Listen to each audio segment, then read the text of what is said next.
Monday, March 9th, 2026. Welcome. Today we are reading Psalm 81, Genesis chapter 24, first 27 verses, 2nd John chapter 1, entire chapter. Psalm 81. Sing aloud to God our strength. Shout for joy to the God of Jacob. Raise a song, sound the tambourine, the sweet lyre with the harp. Blow the trumpet at the new moon, at the full moon, on our festal day. For it is a statute for Israel, an ordinance of the God of Jacob.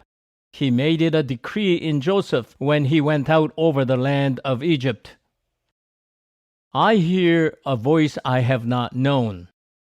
I relieved your shoulder of the burden. Your hands were freed from the basket. In distress you called, and I rescued you. I answered you in the secret place of thunder. I tested you at the waters of Meribah. Hear, O my people, while I admonish you, O Israel, if you would but listen to me. There shall be no strange god among you. You shall not bow down to a foreign god. I am the Lord your God, who brought you up out of the land of Egypt. Open your mouth wide, and I will fill it. But my people did not listen to my voice. Israel would not submit to me. So I gave them over to their stubborn hearts, to follow their own counsels. Oh, that my people would listen to me, that Israel would walk in my ways. Then I would quickly subdue their enemies and turn my hand against their foes. Those who hate the Lord would cringe before him, and their doom would last forever. I would feed you with the finest of the wheat, and with honey from the rock I would satisfy you. Genesis chapter 24, first 27 verses. Now Abraham was old, well advanced in years, and the Lord had blessed Abraham in all things.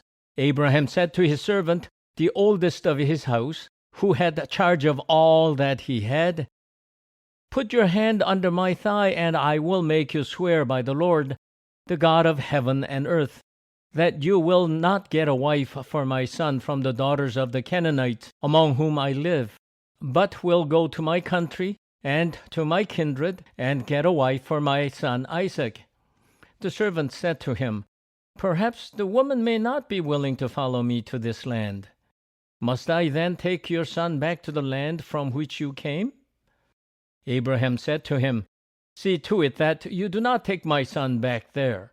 The Lord, the God of heaven, who took me from my father's house and from the land of my birth, and who spoke to me and swore to me, To your offspring I will give this land. He will send his angel before you. You shall take a wife from my son from there. But if the woman is not willing to follow you, then you will be free from this oath of mine. Only you must not take my son back there. So the servant put his hand under the thigh of Abraham his master, and swore to him concerning this matter. Then the servant took 10 of his master's camels, and departed, taking all kinds of choice gifts from his master. And he set out and went to Aram Naharaim, to the city of Nahor. He made the camels kneel down outside the city by the well of water. It was towards evening, the time when women go out to draw water. And he said, O Lord, God of my master Abraham, please grant me success today, and show steadfast love to my master Abraham. I am standing here by the spring of water, and the daughters of the townspeople are coming out to draw water. Let the girl to whom I shall say, Please offer your jar that I may drink, and who shall say, Drink, and I will water your camels. Let her be the one whom you have appointed for your servant Isaac. By this I shall know that you have shown steadfast love to my master. Before he had finished speaking, there was Rebekah, who was born to Bethuel, son of Milcah, the wife of Nahor, Abraham's brother, coming out with her water jar on her shoulder. The girl was very fair to look upon, a virgin whom no man had known. She went down to the spring, filled her jar, and came up. Then the servant ran to meet her and said, "Please, let me sip a little water from your jar." "Drink, my lord," she said, and quickly lowered her jar upon her hand and gave him a drink. When she had finished giving him a drink, she said, "I will draw for your camels also, until they have finished drinking." So she quickly emptied her jar into the trough and ran again to the well to draw, and she drew for all his camels. The man gazed at her in silence to learn whether or not the Lord had made his journey successful.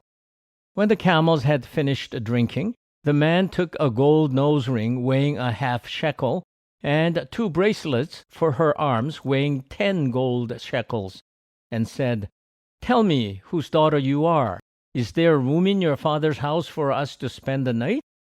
She said to him, "I am the daughter of Bethuel son of Milcah, whom she bore to Nahor." She added, "We have plenty of straw and fodder and a place to spend the night." The man bowed his head and worshipped the Lord and said, "Blessed be the Lord, the God of my master Abraham, who has not forsaken his steadfast love and his faithfulness towards my master. As for me, the Lord has led me on the way to the house of my master's kin." 2 John chapter 1. The elder to the elect lady and her children, whom I love in the truth, and not only I, but also who know the truth, because of the truth that abides in us and will be with us forever. Grace, mercy, and peace will be with us from God the Father and from Jesus Christ, the Father's Son, in truth and love.